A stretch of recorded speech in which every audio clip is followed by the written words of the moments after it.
Thinking Aloud. Conversations on the leading edge of knowledge and discovery with psychologist Jeffrey Mishlove.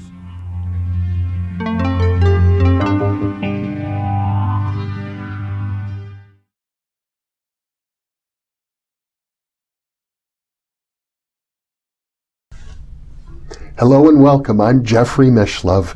Today we'll be looking at the phenomenon of deja vu. With me is one of the world's foremost authorities, perhaps the world's foremost authorities on this mysterious subject, Dr. Vernon Neppe, who is a neuropsychiatrist, the head of the Pacific Neuropsychiatric Institute in Seattle, and the author of 4 books on deja vu, including Deja Vu, A Second Look. He's also the author of Cry, The Beloved Mind, and Reality Begins with Consciousness. Welcome, Vernon. Thank you so much, Jeff. Let's begin for our viewers by defining what we mean by deja vu, and I know there are several definitions. Yeah, from the viewer point of view, the most common lay way of describing it is it's the as-if experience, as if this has happened before, as if I have seen this before, as if I have met you before, as if I have lived before, or as if I have desired things, been here. From the more technical point of view, I had to develop a rather scientific definition which is used virtually by every writer in the area as any subjectively inappropriate impression of familiarity of the present experience with an undefined past. Now, every one of those terms, every one of those words has a real meaning. It's subjective. It's not objective. This is an experience just like one can have a hallucination, or you can have some components of a thought or a memory. Any subjective, it's an impression, so it's not a reality there. It's inappropriate. And that is the key to deja vu, the inappropriateness. It's not a case of I have this impression and I can prove it, or I went into a room and it felt familiar because it was. The whole component is the inappropriate impression. And you don't mean socially inappropriate. No. You mean inappropriate because it's impossible. I feel like I've been here before, but I know I haven't. It's wrong. It's of familiarity. It is not consonant with one's thinking. Where does it fit? I'm perplexed. And sometimes that present experience, this is the other component, of the remote past is something that is in contradiction. People sometimes say to me, well, you know, like I dreamt something and then it came about. And I say to them, well, you know, when you dreamt it, did you talk about it? Did you write it? Did you mention it? Yeah, and then it came about. Well, that's not deja vu either. That's precognition or potential subjective foreknowledge if the person could prove that that was so. So it's an inappropriate impression. Sometimes you find the most amazing things. I always am fascinated by a patient who once said to me, you know, Dr. Neppe, I was busy shaving the other day and I felt I had done it before. And I said to him, but you shave every day. And he said, yes, but this was different. It's this sense of differentness, the sense of perplexity, the sense of inappropriateness that's so pertinent in deja vu. Well, I think I had a deja vu once. Let me tell you, see if it fits this. Years ago, I was on a tour and I was visiting the Greek island of Kos, where they have a huge temple. It's a sleep temple called an Asclepion. And I felt that I had been there before, and I thought to myself, I know if I go around to the back of this temple, I will find a path leading up into the woods. And I did. I went back there, and sure enough, there was this little dirt path, just as I had envisioned it. Well, that's beautiful. And it's beautiful in the context of you reflecting a present, your experience, impression at that time, with a past. Yeah. Where, wait a minute, this shouldn't be so. But here you had an extra knowledge component. And you could validate that knowledge component from your point of view, subjectively. You could validate it and show that this is so. You had a knowledge of this. And this is one kind of déjà vu that we talk about.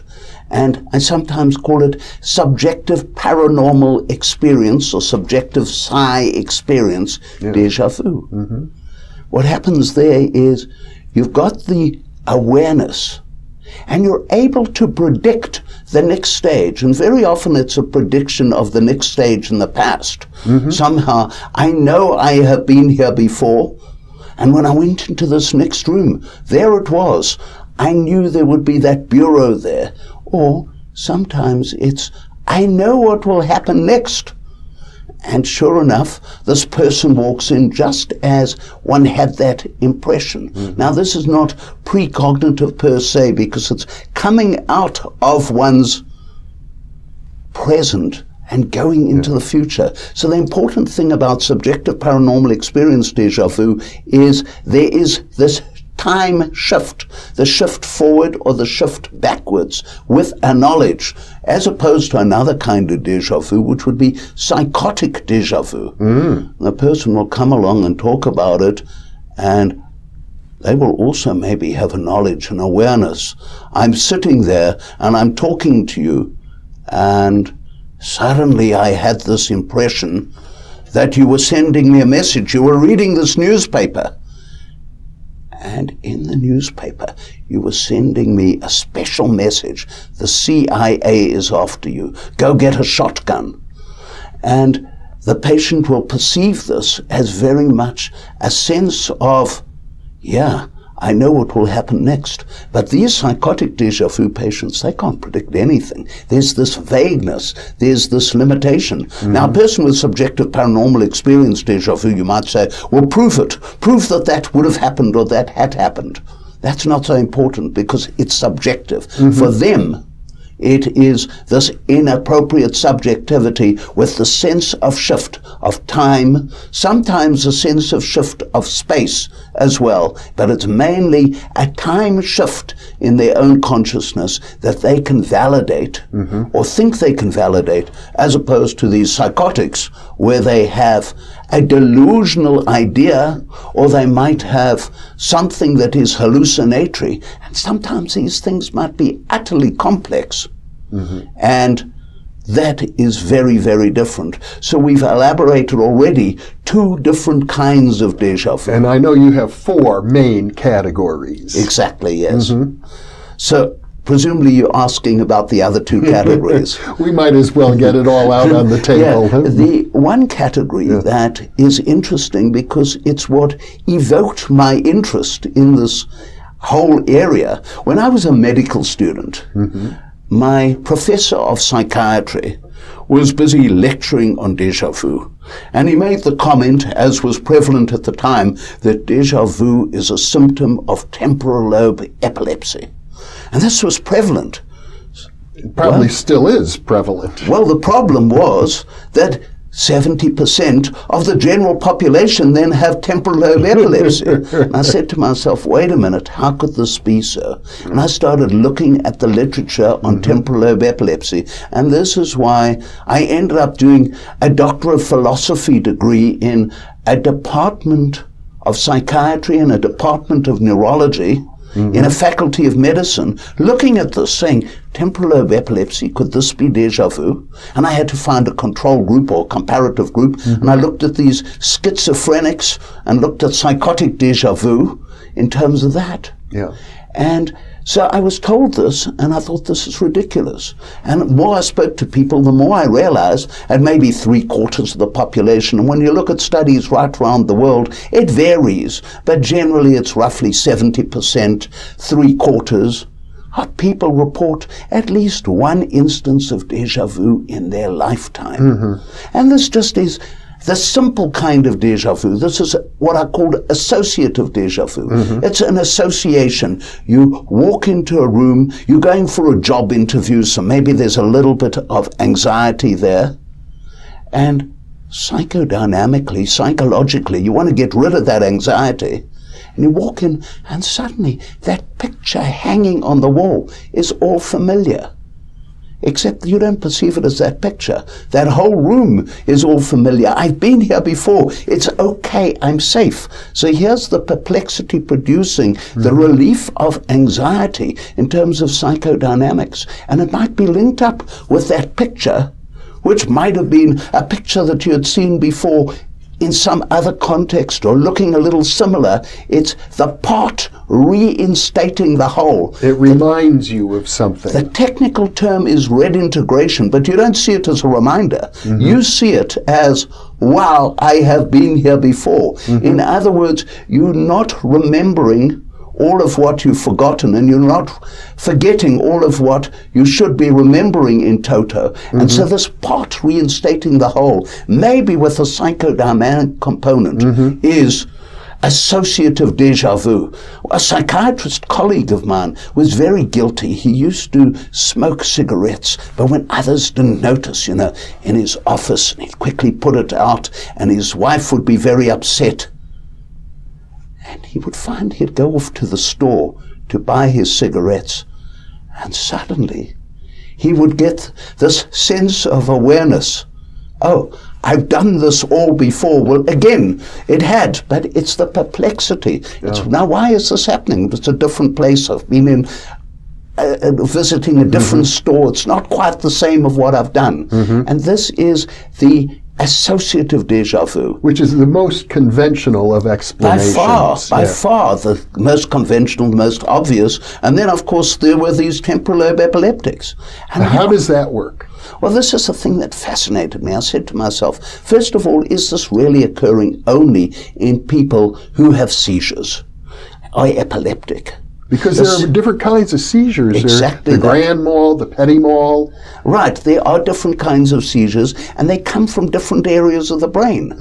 So was it occurring specifically from that area of the brain called the temporal lobe, which is the great integrator of the brain? The temporal lobe integrates information, and when it goes wrong, you have what I call possible temporal lobe symptoms, which are disintegrative. They cause problems. They might be really, really bad problems, such as explosions of anger, or they might be minor little things. I get these strange smells. I smell things. Where do they come from? They come from the temporal lobe. And the question came up, was other kinds of epilepsy also involved with this? Was this a myth that temporal lobe epileptics get it? How complex are these experiences? And also, what happens if people have temporal lobe dysfunction, in other words, abnormalities of function of that great integrator of the brain? They have some of these disintegrative symptoms, but they don't have seizures per se. Do people with temporal lobe dysfunction without epilepsy get temporal lobe epilepsy deja vu? And so there was a whole question here. 4 kinds of deja vu. Temporal lobe epilepsy deja vu compared with psychotic deja vu, schizophrenics. There was the question of associative deja vu, the ordinary people who get it, compared with the subjective paranormal experience. It was ripe for research, and yet before 1981, the literature on deja vu was so spotty. People tried to describe 1 or 2 of these, and people had their own theories, and they thought everything well worked. But there was only one way, and I said to myself, no. And so I developed a series of questionnaires, imaginatively called the Deja Vu questionnaire.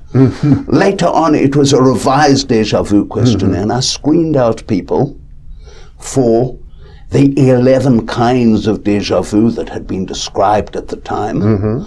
Now I've described 39 different kinds of déjà vu. In fact, I have 25 or so, or 24 new descriptions. But they fit into these 4 major categories. They all fit in. Some of them overlap more the one with the other. So for your example, one of these is a hallucinatory kind of déjà vu. That's not going to occur in normal people. Yeah. The subjective paranormal experience one, and the ones that are linked up there in terms of predictions and time distortions, are almost all these people with subjective paranormal experiences. So I had to look at these different groups, develop a series of qualitative questionnaires, interview these people in detail with these structured questionnaires, score them according to this, and have diverse groups. I had 5 diverse groups, because not only was there the temporal lobe epileptic group, there was the other epileptic group who also had temporal lobe dysfunction. Where did they fit? They fitted just into the associative quality. And of course, some people did not have that. So this was the basis of this kind of research.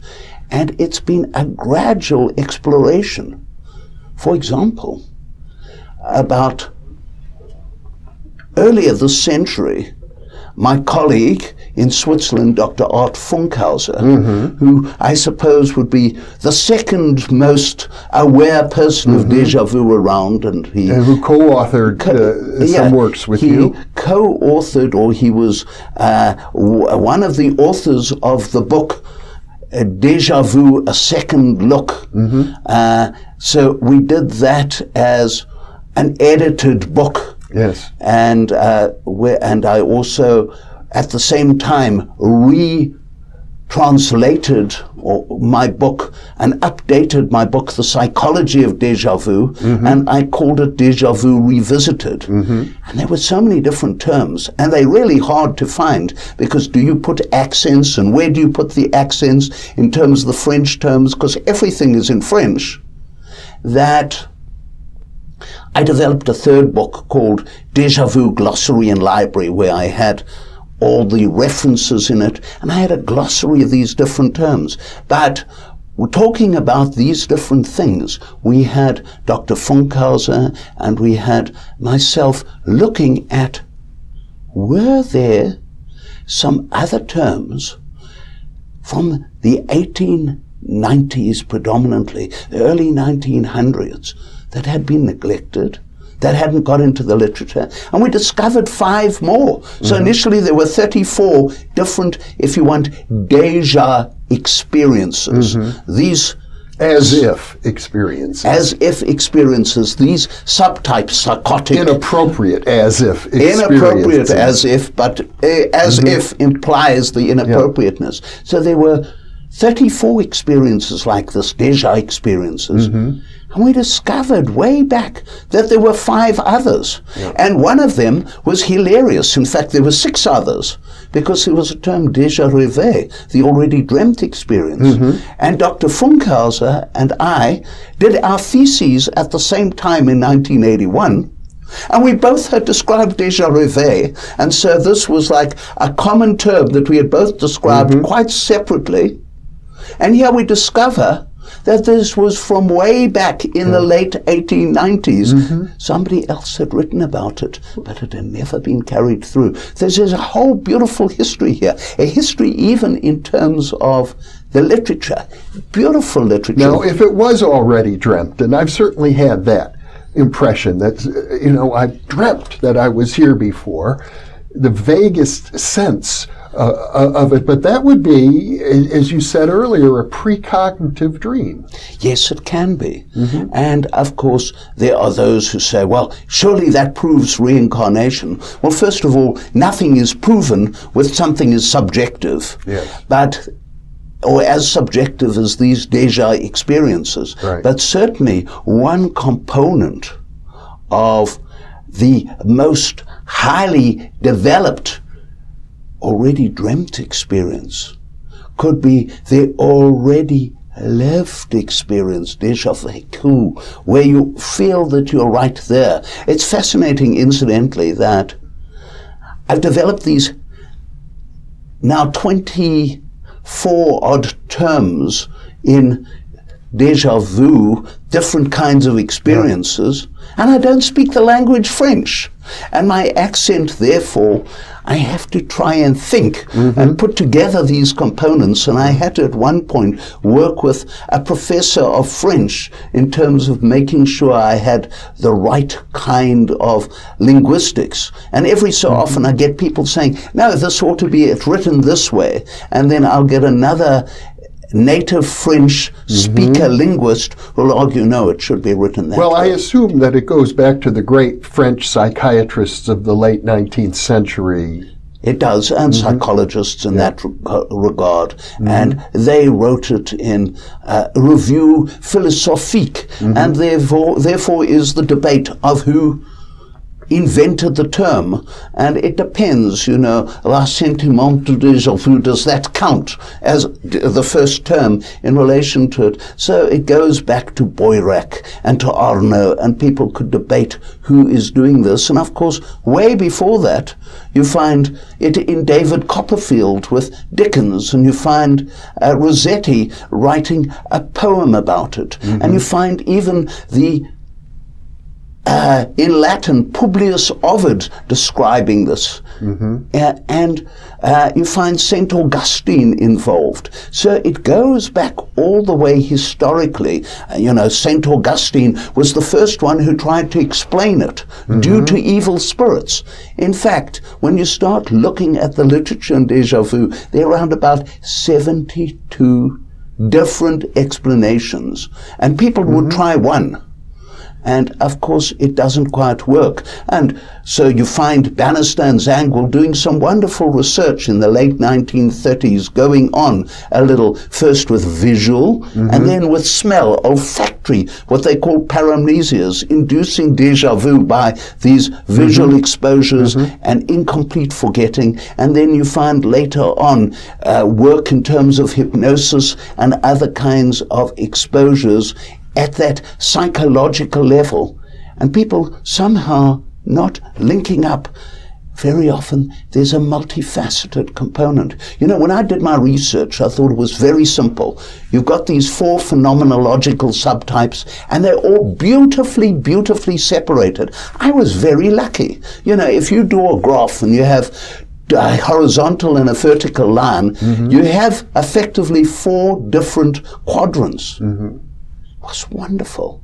We did what was called a median column geometry, and median column geometry, median and mean, and we looked at these in a whole string of different dimensional quadrants or components, like 21 different components, and we analyzed these phenomenologically. Wonder of wonders. My 4 different kinds of déjà vu were distributed in all 4 quadrants, and that other epileptic or temporal lobe dysfunction non-epileptic group were distributed in the same quadrant as associative déjà vu, the normal déjà vu. So it was wonderful. But later on, when I've started looking at it, you can imagine there are temporal lobe epileptic patients who also have regular déjà vu, associative déjà vu. And there are people who are so-called psychics, subjective paranormal experience. Notice how I use that term. Yes. I'm trying to use it non-prejudicially, not saying prove that they do or don't have these things. For them, they do, using certain criteria. I'm sure some of your psychiatric colleagues would prefer to get rid of that term altogether. And absolutely. It's fascinating in psychiatry how most psychiatrists, with due respect, are absolutely unaware of this whole discipline, this whole area of psi, of paranormality. 150 years of empirical data, and practically 90% of academia acts as if it doesn't exist at all. And moreover, when people do describe these things, they are labeled psychotic. And then they're given antipsychotic drugs, which of course produce all sorts of side effects for them, because biologically they are not psychotic. This is one of the indices, the toleration of these drugs, the responses at the biochemical level. But the point about it is every one of these groups, the temporal lobe epileptics can have associative deja vu. The regular people obviously have it. Schizophrenics, they're an amazing group because even when they have regular deja vu, that's how it might start, then they add in all these esoterica. They interpret things. It's fascinating. You can actually find people who are not floridly psychotic, not overtly psychotic. They don't have apparent delusions. And you interview them, and you're able to elicit the psychosis with something which is to them non-invasive, like they're describing their deja vu. Yes. And more delusions come out in that regard. It's a really, really interesting area.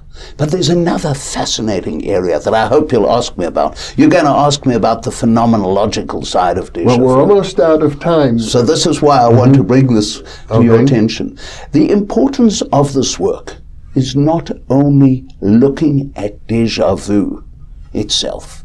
It's the broadening of the whole area of like must be compared with like and not with unlike. In other words, if you analyze phenomena, and this is terribly important in consciousness research, you can very easily think that the color red and the color green and the color yellow are all separate. They're easy to put into different boxes. But when you start analyzing things in detail, you might discover that actually they're part there of are a certain spectrum. combinations, and there is the spectrum. And you've got to understand that when you start putting together data together, like with the out-of-body experience, you stimulate a part of the brain and you get an out-of-body experience. Does this mean that people who spontaneously have out-of-body experiences and have a history of subjective paranormal experiences are the same? Is it the same out-of-body experience? It's not.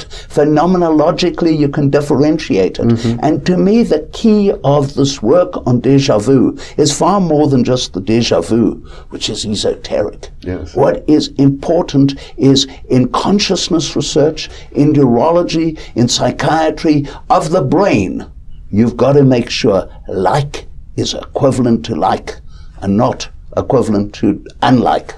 And you see this error in psychology time and again. So you have comparisons made where you're dealing with two different phenomena. Vernon Neppe, Dr. Vernon Neppe, I think one of the things you're most skilled at is seeing the many complexities and nuances that exist in these kinds of phenomena. Thank you so much for being with me. It's a great pleasure, Jeff. Thank you. And thank you for being with us.